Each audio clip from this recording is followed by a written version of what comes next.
breaking free. That's what you need to do. So I've been reading this book by Pia Melody. Very nice name, by the way. And Pia talks about how sometimes in relationships, and this is for weak people, and I have to say it, I'm making a judgment call, but I'm just, again, so brutal about self-accountability, and I expect the other person to be as well, you know. That's why, we were talking about kids earlier and job duties, and, I was like, I think I was a bit too harsh, whereas you were like, no, maybe, he just felt, the person we're talking about, maybe he just felt like not sufficient enough. And I was just slightly brutal in saying, hey, if he doesn't want to do it, he doesn't want to do it. That's it. This is about adults trying to put responsibility on each other. Now, I see this all the time. I'm single now. I did not experience this in my married life when I was married with my wife, because I laid down that, hey, this is how it is, and she laid down, this is how it is. But I see this in couples all around me. I'd like to read the passage. Sure. By the way, I'm bringing back wordplay. This is wordplay, an extended version of wordplay. So this is about pushing others to be your higher power. When you cannot own your thinking very well, you often cannot make decisions about the everyday events in life. You expect the person with whom you are in a relationship to come up with a decision, and then you go along with it. But if you do not like the other person's decision, you often feel free to attack it or whine and complain that it isn't the right thing to do. When asked, you do not come up with a decision of your own. I see it all around me in couples. Acha, which restaurant do you want to go to? Okay, I mean, you tell me, wifey. No, husband, whatever you want to decide is fine. Okay, wifey, let's go to this Afghan place. Let's go to this Italian place. Okay. What, wifey? You asked me to make a decision. I'm offering you a decision. Yeah, okay, it's fine. It's okay. And then you go to that Italian place. And then you come out of it. Wifey is not happy with the food, So you're trying to put a certain responsibility. You're trying to make someone else your higher power. If that person is happy to be your higher power, great. But if that person is like, no, let's talk, let's discuss. I don't want to be, because in the end, you're going to say to me, hey, I didn't really enjoy the food. I don't want to be in that position. But I see that around me in so many couples, Leena. Unbelievable. So, Shehzad, when it comes to food, a person can be indecisive. Okay? Because let's go down to, let's kind of like dissect this a little bit.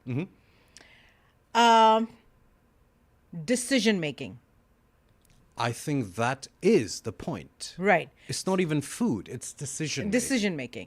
So decision making is an emotional practice. So there was this experiment done, and parts of the brain, the emotional part of the brain was turned off in the subjects. And then they were asked to make a decision, as simple as what to eat. And they were not able to make that decision. So all decision making, is it going to be a tall coffee or a short coffee or a cream coffee or a black coffee, or it's going to be Italian or Afghan, it's going to be a blue top or a black top or heels or flats. All these things are based on emotions. They arise, how do I feel like? Do you concur? No. Okay.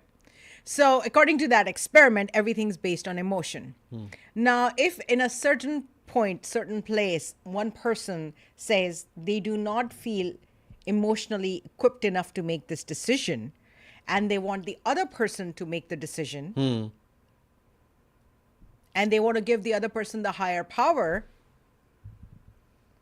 this is this is one part of the story. No, actually, I understand it further now, and I do concur that some of these can be emotional Right. decisions. Yeah, Okay. I concur. Okay. Now, this person has made the decision on where to go and eat. Now, you go to that place and eat and then whine and complain about it. This is the second part of the story. This is separate from not being able to decide what to eat. This is a different part of the personality that is picking on this person.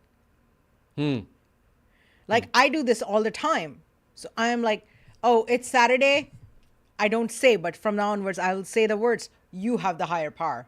You decide where to go. You decide what to drink. I am just happy eating and drinking it with you. It could be any place.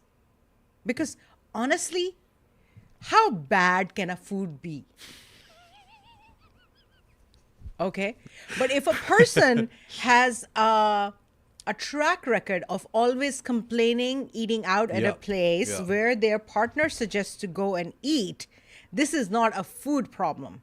This is them picking on their partner problem. That's what I've seen, Leena. The first thing leading to the other. That's usually what I have seen in the people around me. And hence my mind just correlates the two. Whereas for you, yep, you're diversifying that these are two separate issues. I've never thought about it like that because my mind just connects one to the other. That's what I've seen. Yeah.